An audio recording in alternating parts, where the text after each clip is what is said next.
Hey guys, I got the Redcat aluminum front outer portal housing set, left and right.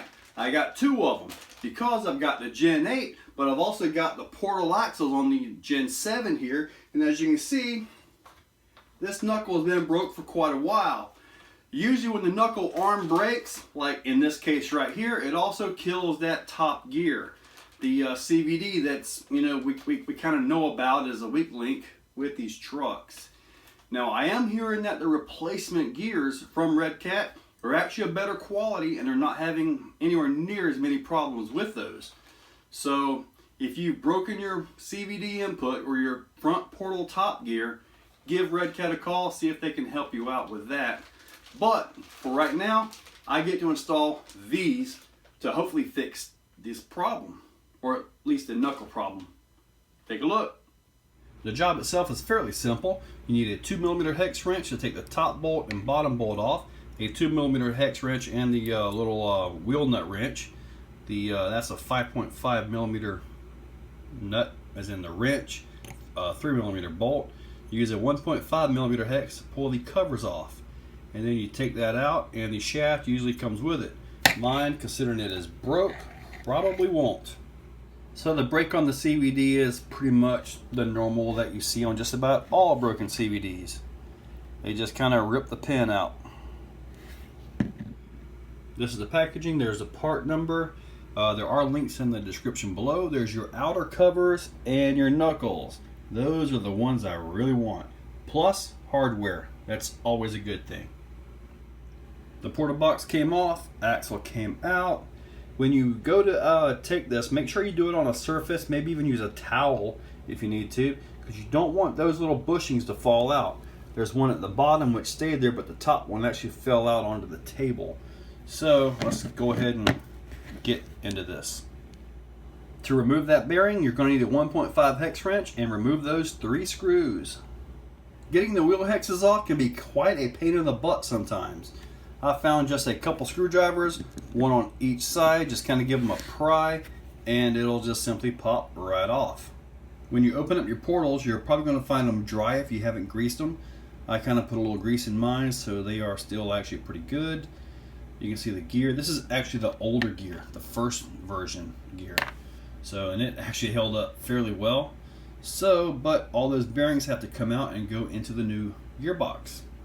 If you happen to have trouble getting the bearings out of the housing, they won't push back, or something like this one, you can just simply push it down and get it out.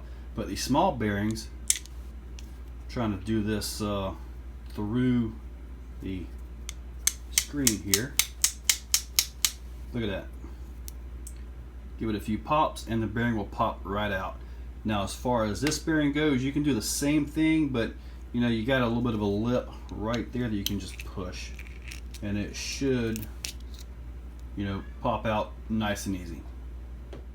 If you find yourself replacing the top gear like I am and you've never done it before, the bearing actually holds the pin in place. You can see the holes right there, and the bearing is actually keeping the pin in place. So this kind of has to go back as an assembly back into the new portal gearboxes. With the gear in place, the pin part actually goes to the back side as it goes into the gearbox. And you're going to want that looking at you when you go to put this cover on. Okay, so the gearbox is ready to go in. You should probably use thread lock on these, maybe something, real low strength. Because if you happen to break this CVD again, which I probably will, these screws right here could be a major pain to get out if they're thread locked in and are really holding good. So I just put mine in dry, and I'm hoping for the best. But this is ready to go back into the truck. There it is, nice and shiny.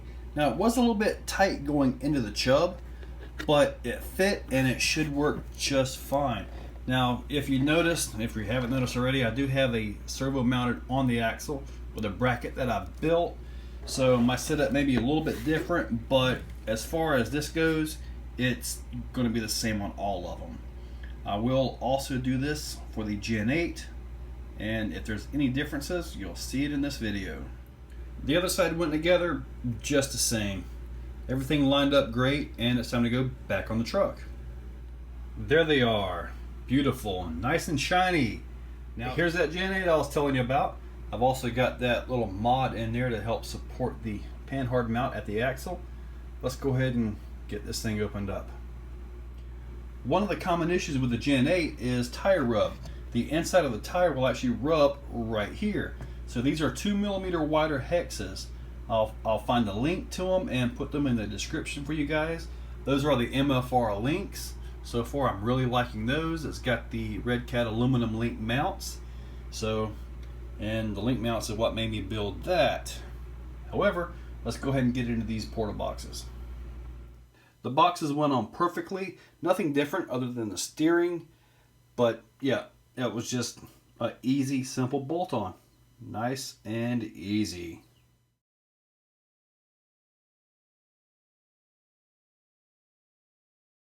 So guys, both of my trucks have the aluminum knuckles from Redcat, and it's finally fixed. The thing's been broke for over a month because I got tired of putting the plastic knuckles on it. Truck's a fun truck. You know, it's got 5700 kV Castle motor in it, 2S, usually 3S gets a little bit wild, but it's a fun truck.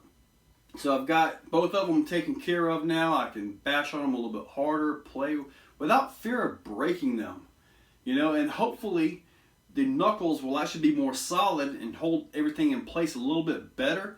Maybe I won't have such an issue like what I've seen with, you know, everybody breaking the CVDs out, you know, yanking the pin out. So hopefully these things will be good to go. Now in the description below, there's always links to everything that I use to my truck. So take a look at those if you want to get the portal gearboxes, the replacement parts and different things, the 20 kg servo that I use in that, the Traxxas servo that I have in this one. You know, just I put links down there for all kinds of things. So guys, check them out, and thank you all for watching.